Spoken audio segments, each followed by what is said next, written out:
Law sources अड्डा में आपका स्वागत है। चलो आज हम जानते हैं सीआरपीसी के बारे में। सीआरपीसी क्रिमिनल प्रोसीजर कोड दंड प्रक्रिया संहिता 1973। फर्स्ट, सीआरपीसी का परिचय इंट्रो। सेकंड, जब ऑफेंस होता है उसके बाद क्या प्रक्रिया होती है। तीसरा, सीआरपीसी कब लागू हुआ था। CrPC two types of law. Procedural law प्रक्रिया विधि, सब्सटेंटिव लॉ मौलिक विधि। प्रक्रिया विधि क्या है? तो प्रक्रिया विधि वह है जो मौलिक विधि को प्रवृत्त करने के लिए प्रक्रिया का निर्धारण करती है, जैसे सीआरपीसी, सीपीसी, एविडेंस, अभिवचन विधि आदि प्रक्रिया विधि है। कहा जाता है कि प्रक्रिया विधि मौलिक विधि का ही एक भाग है। सब्सटेंटिव मौलिक विधि वह है जो अधिकार एवं कर्तव्य को परिभाषित करती है, जैसे आईपीसी, टीपी एक्ट, नियम इत्यादि मौलिक विधियां हैं। यानी पार्टीज के राइट एंड लायबिलिटी को निर्धारण करता है। Any act of omission punishable by law. 3 types of dispose: investigation, inquiry, trial.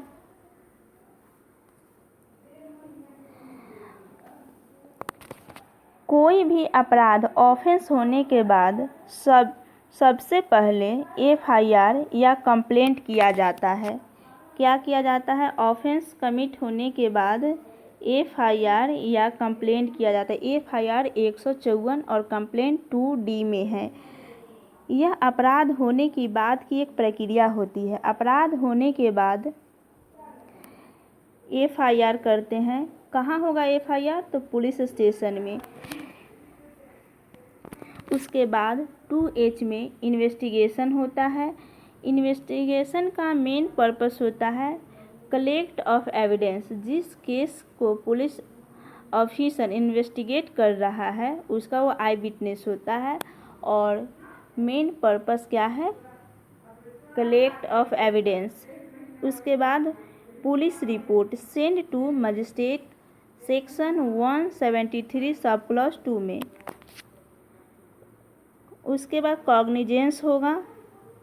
Cognizance CrPC section 190 CPC में कॉग्निजेंस वर्ड दिया गया है।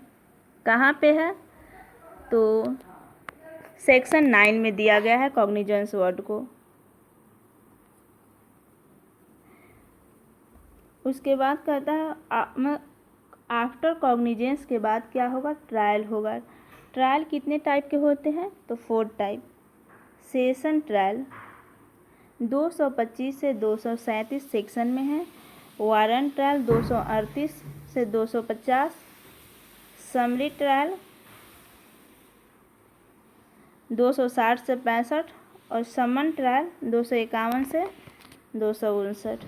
उसके बाद क्या होगा? चार्ज फ्रेम होता है। उस चार्ज फ्रेम करने के बाद प्लीड गिल्टी, अपराध को स्वीकार करना, देन कोर्ट कैन कन्विक्टेड। उसके बाद होता है प्रोसिक्यूशन विटनेस, एविडेंस एक्ट के 137 में। उसके बाद एग्जामिनेशन होता है। तो एग्जामिनेशन इस चीफ प्रोसिक्यूशन पे बर्डन होता है। क्रॉस एग्जामिनेशन एक्यूज करता है। री एग्जामिनेशन और उसके बाद को एग्जामिनेशन एडवर्स पार्टी होता है। CrPC 313 power of examine accused by court. उसके बाद डिफेंस विटनेस होगा, आर्गूमेंट होगा, एक्यूटल होगा, कन्विक्शन होता है। कन्विक्शन और कन्विक्शन के बाद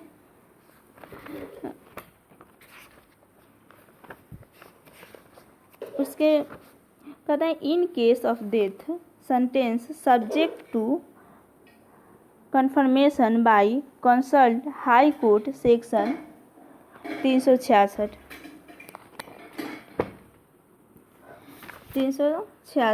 उसके बाद कहता है CRPC 1973 1 अप्रैल 1974 को लागू हुआ था। 1 अप्रैल 1974 को लागू हुआ था, 1974 को। इसमें कितने धाराएं हैं? तो सेक्शन आपको हो जाएगा 484 और चैप्टर हो जाएगा 37। यह एक क्या है? प्रक्रिया विधि है। इसका उद्देश्य है कार्यपालिका का न्यायपालिका से पृथक्करण। यह संविधान के अनुच्छेद मतलब आर्टिकल 50 के नीति निर्देशक तत्व चैप्टर 4 में दिया है। इससे पहले 1974 से पहले इसमें CRPC में 565 धाराएं थी। कितना धारा थी? कितना धाराएं थी? 565। लेकिन प्रथम विधि आयोग 1955 और 12 दिसंबर 1973 को लोकसभा, कितना? 12 दिसंबर 1973 को कौन?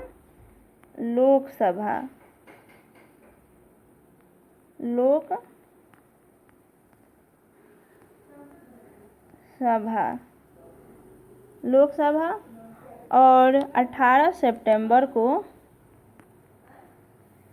राज्यसभा। 24 जनवरी 1974 कितना? 24 जनवरी 1974 को राष्ट्रपति ने हस्ताक्षर किया था और यह 1 अप्रैल 1974 को लागू हुआ। अब इसमें अमेंडमेंट हुआ है कुछ 2018 में अमेंडमेंट हुआ है। कितना? 21 अप्रैल 2018। कितना? 21 अप्रैल 2018 को। और लागू कब हुआ है? तो ये अमेंडमेंट लागू हुआ है 11 अगस्त 2018 को। ये रहा CRPC का कुछ जानकारी।